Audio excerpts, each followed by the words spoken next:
Coucou tout le monde. Alors aujourd'hui je vous retrouve non maquillée avec un peu une tête de zombie. Mais c'est pour vous faire en fait une première impression sur des nouveautés de chez Kiko. Donc c'est leur nouveau fard crème. Ça s'appelle les Cream Crush. Donc c'est sorti il n'y a pas très longtemps et j'avais très envie de tester parce qu'il y avait des couleurs qui me plaisaient énormément. Alors donc ce sont des fards crème qui sont longue tenue et surtout ce qui est plutôt cool c'est qu'en fait vous avez beaucoup de couleurs et vous avez en fait des couleurs on va dire pailletées, vous avez des couleurs mates et vous avez des couleurs satinées. Moi j'ai pris deux mates, deux pailletées irisées parce que c'était des couleurs que je trouvais juste trop belles. Je vais vous faire un petit tuto sur les yeux sous forme de première impression, puis comme ça fait en même temps un petit get ready with me. Donc je vais vous montrer d'abord les couleurs que j'ai prises sur ma main. Alors j'ai pris tout d'abord la couleur numéro 4, donc qui est un mat. Donc c'est un espèce de gris lilas. Alors promis, je me suis pas maquillée avec, franchement j'ai attendu. J'ai langui. Mais je n'ai pas cédé. J'ai juste fait des swatchs par contre, parce que bon, quand même.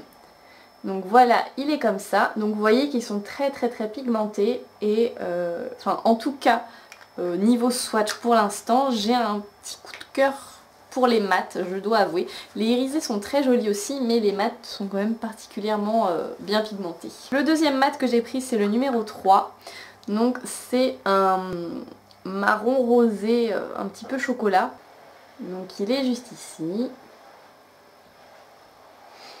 Et les deux irisés que j'ai pris, donc vous avez le numéro 5 qui est un taupe. Très lumineux et vraiment magnifique. Donc il est ici. Voilà. Vous voyez qu'il est super lumineux. Alors la texture de ces fards, oui je vous ai pas parlé. Alors en fait ça fait un mélange entre les Color Tattoo de Maybelline et les Illusions d'ombre de chez Chanel. C'est bizarre en fait, ça fait crème mousse la texture, enfin c'est très bizarre mais c'est assez agréable. Et donc pour finir j'ai pris le numéro 8 donc qui est un violet marron très foncé comme ceci, donc qui est juste ici. Donc là tous les swatchs que je vous ai fait c'est une seule couche, hein. J'ai vraiment mis mon doigt dedans et passé comme ça.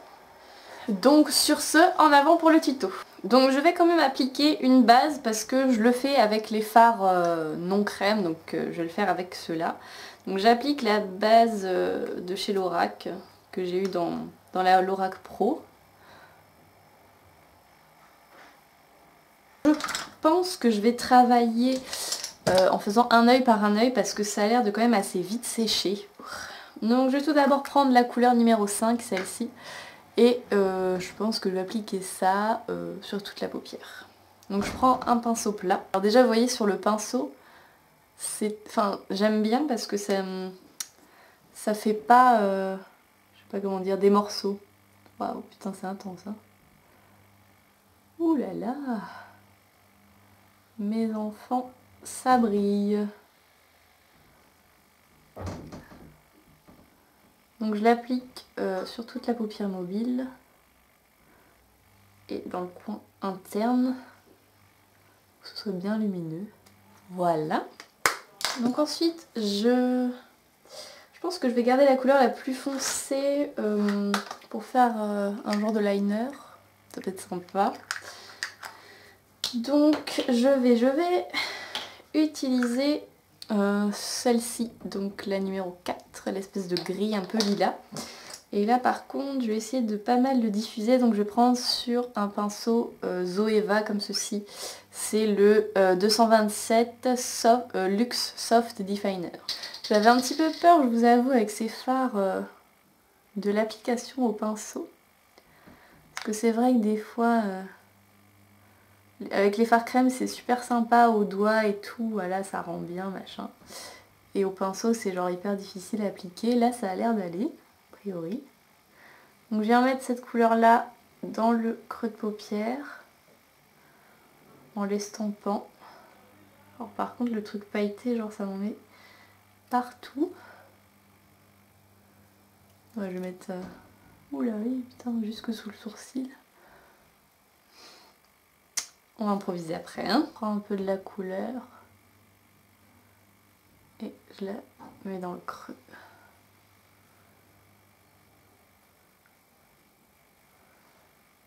Donc là par contre avec les mat, j'ai l'impression que vous avez plus intérêt à travailler un œil par un œil parce que ça a l'air de quand même vite sécher. Attends, j'ai un poil de sourcil qui se barre en couille là. Ah bah super, maintenant ça fait friser. Là pour ça.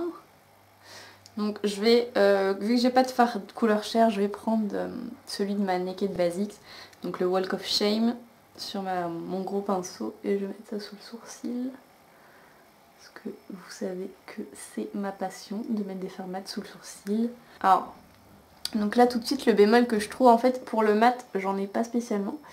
Mais pour le irisé, du coup vu que j'ai estompé, j'ai juste des paillettes partout. Donc je vais essayer de contrôler ça. C'est pas... comment... Ils sortent parfois des fards aussi comme ça, genre dans des éditions limitées, c'est pas la même texture. Les fards des éditions limitées sont beaucoup plus liquides. Ceux-là font plus compact en fait. Donc ensuite je vais venir prendre le marron avec une brosse qui est tordue, un pinceau qui est un peu plus précis, un peu plus pointu. Donc je vais en prendre sur le bout et je vais le placer dans le creux mais en l'étirant beaucoup moins, en faisant en sorte qu'il reste plus sur le coin externe pour foncer le coin externe.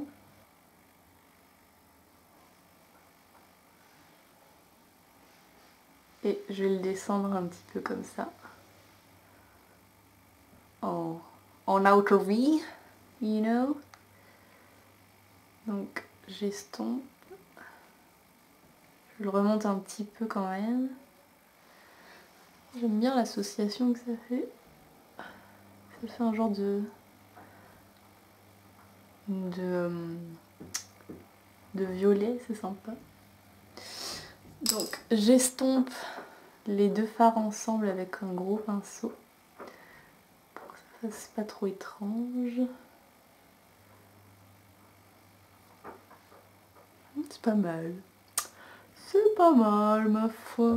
Ah, et ce marron là avec le gris que j'ai pris, franchement, je suis contente d'avoir pris les deux ensemble parce que l'association elle est pas mal du tout, hein, l'association des deux. Ça fait un genre de rose un peu vieilli comme ça.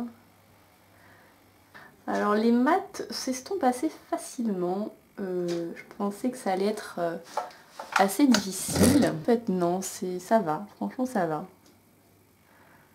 Parce que je pense que c'est le fait qu'il y a un petit peu cette texture mousse qui fait que ça s'estompe plus facilement. Je vais reprendre du coup du numéro 5, celui-ci parce que j'ai perdu en intensité. Donc j'en reprends sur mon petit pinceau et je vais venir en remettre.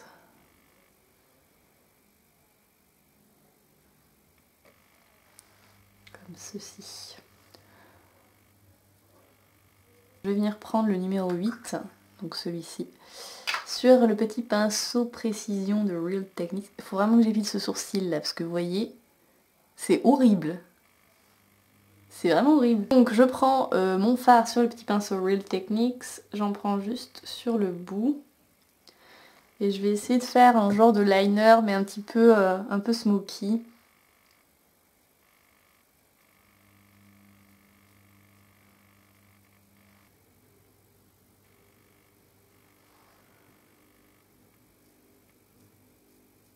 C'est plutôt sympathique parce que ça se mélange un petit peu avec le taupe. Ça fait un beau mélange ma foi. Je vais venir estomper un tout petit peu, histoire de... Alors bizarrement, ça fait des chutes par contre, c'est bizarre. Je sais pas si vous allez voir. Ah si, là, plein de chutes. C'est bizarre, hein, je pensais pas franchement, mais ça fait des chutes apparemment. Voilà pour ça. Je me demande si je vais pas rajouter un peu de de marron chocolat. Soit j'en prends sur ce pinceau là. Parce que j'ai envie que ce soit un tout petit peu plus intense.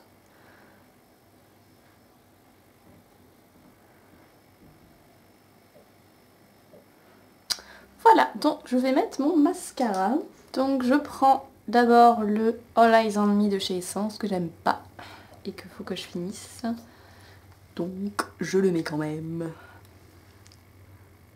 Je viens compléter avec le Full Volume, non, Beautiful Volume de chez Bourjois, que cette fois j'aime beaucoup et que je suis bien contente parce que je l'avais acheté au promo Leclerc de l'an dernier à 2,50 € en pensant que je l'ai pas du tout aimé et en fait il est trop bien. Voilà ce que ça donne pour les yeux avec le mascara. Donc vous voyez que en fait comment le irisé a vraiment mis des paillettes partout, j'en ai jusque sous le sourcil. Donc voilà, là c'est tombé partout. Par contre les mats, nickel. C'est vraiment, j'aime bien. Les irisés un peu moins, je vous avoue. Enfin après le foncé, bon j'en ai mis moins aussi, il a fait quelques chutes. Mais le pire c'est l'espèce de taupe là qui vraiment, là j'en ai partout. Donc je vais faire le reste de mon teint. Je vais prendre le Match Perfection de chez Rimmel. Donc la teinte c'est Light Porcelaine. On enlève les cheveux.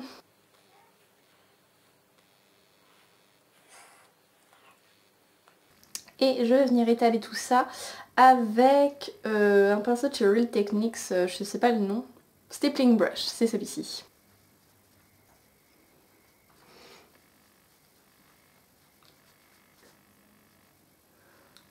Maintenant que j'ai l'air d'un fantôme, je vais venir utiliser un anti-cerne de chez Bourjois, donc c'est le LC Mix en teinte 51 qui est presque vide malheureusement.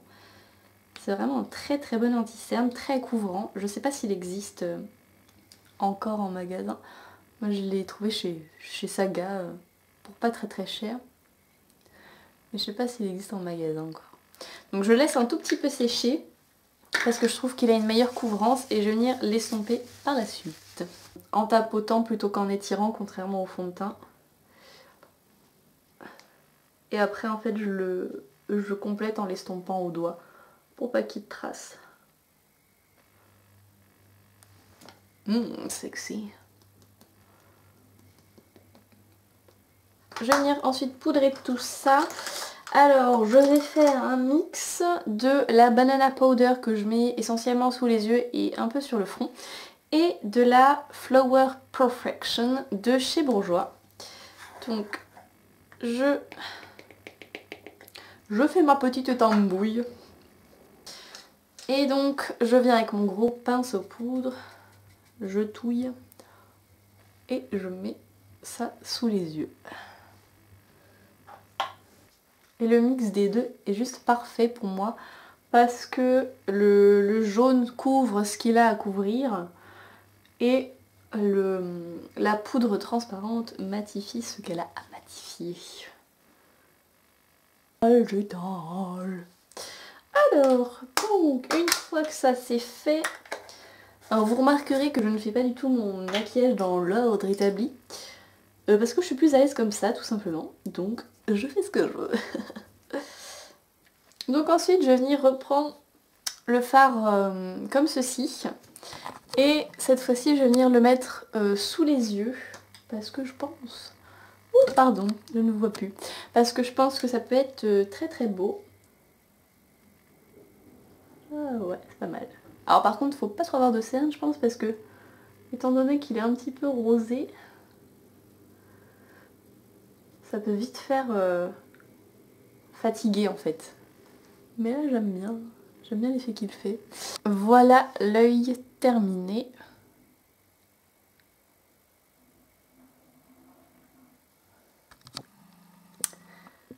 Et je vais finir le reste de mon visage. Donc je vais appliquer... je prends lequel? Celui-là quand même. Je vais appliquer un blush de chez NYX. Donc c'est les Baked Blush et c'est la teinte Demoiselle. Donc c'est un rose pâle comme ça. Avec mon pinceau blush classique. Et j'aime beaucoup ces blushs. Ils sont très très bien. Alors ils sont bien pour les peaux claires. Je pense que sur les peaux foncées ce sera pas trop le top. Parce que en fait ils se voient pas énormément. Mais je trouve que sur les peaux claires ça fait une mine. Mais alors, comme si vous veniez de dormir pendant 12 heures quoi. J'aime beaucoup, ça fait vraiment super frais en fait. Un effet très, vous voyez, printanier. Je cours dans les prairies. Ce genre de truc. Les lèvres, je vais venir appliquer un truc de chez Kiko aussi. Donc c'est un rouge à lèvres de la collection, je crois que c'est Frosted Look. Je crois. Donc c'est le 02 et c'est une teinte un petit peu vue rose comme je les aime. Et puis ça va bien avec le maquillage du coup. Et en fait c'est quasiment la couleur de mes lèvres mais en mieux.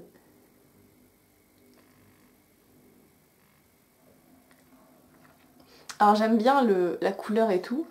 Par contre, ces rouges à lèvres ont une odeur. Donc voilà pour le look final.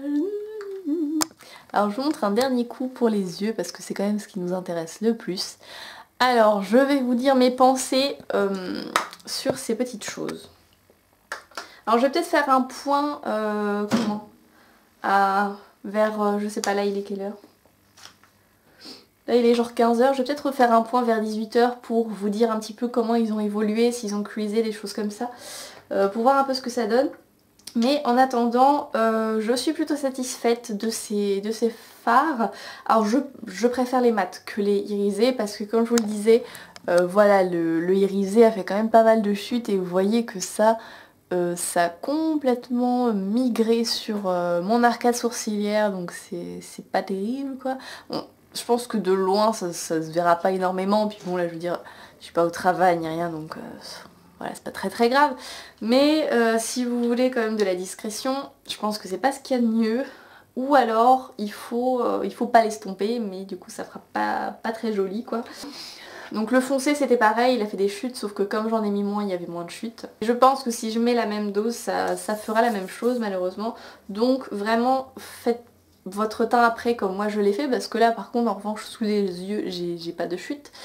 Voilà. Sinon les mats c'est vraiment mes préférés, j'aime beaucoup, ils s'estompent très bien je trouve, les couleurs sont vraiment très belles, assez intenses, alors elles s'estompent bien autant, je me suis cognée trop bien, elles s'estompent bien autant toutes seules que entre elles. Je pense que les mats, je vais peut-être m'en racheter, les irisés je sais pas, ça dépend, je vais voir si j'ai vraiment un coup de cœur pour d'autres couleurs. Mais les mats par contre, ouais. Et je pense, enfin pour moi en tout cas c'est assez pratique le matin parce que je trouve que ça va vite en fait. Dites-moi en attendant si vous avez testé ces fards à paupières en crème. Et en attendant je vous retrouve tout à l'heure. Donc recoucou tout le monde, alors je viens vous faire un petit point du coup sur la tenue des fards puisque c'est censé être des fards longue tenue. C'est marqué tenue 10 heures. Regardons ça. Oula, mon truc est sale. Alors, eh bien, ça n'a pas bougé du tout. Alors, aussi bien les chutes que les fards en eux-mêmes. Donc bon, j'ai ma lumière artificielle, donc je pense que ça va pas être optimal non plus. Mais vous voyez que ça n'a pas du tout creasé. C'est pas du tout allé dans les plis. Donc ça je suis plutôt contente. Et j'avais aussi un peu peur que le fard foncé transfère sur la paupière supérieure, vous voyez quand je fais ça. Mais non, pas du tout, ça n'a vraiment pas bougé. Donc je suis plutôt satisfaite, je dois dire. Donc du coup mon avis ne change pas pour les fards. Donc là, oui il est 19 h 30, j'ai pas précisé. Mais voilà, les fards mat sont mieux que les fards irisés. Bon après j'aime bien quand même les fards irisés parce qu'ils sont quand même super beaux, super lumineux. Je vais essayer de trouver un autre moyen de les appliquer, enfin je sais pas comment je vais me débrouiller. Mais je vais essayer de faire en sorte de ne pas avoir toutes ces paillettes un peu réparties sur l'ensemble des yeux. Donc on verra ça. Enfin voilà, donc dites-moi en commentaire si vous avez aussi testé ces fards crème de chez Kiko et ce que vous en pensez. Et puis en attendant, j'espère que la vidéo vous aura plu. Je vous fais de très gros bisous et à bientôt. Bye!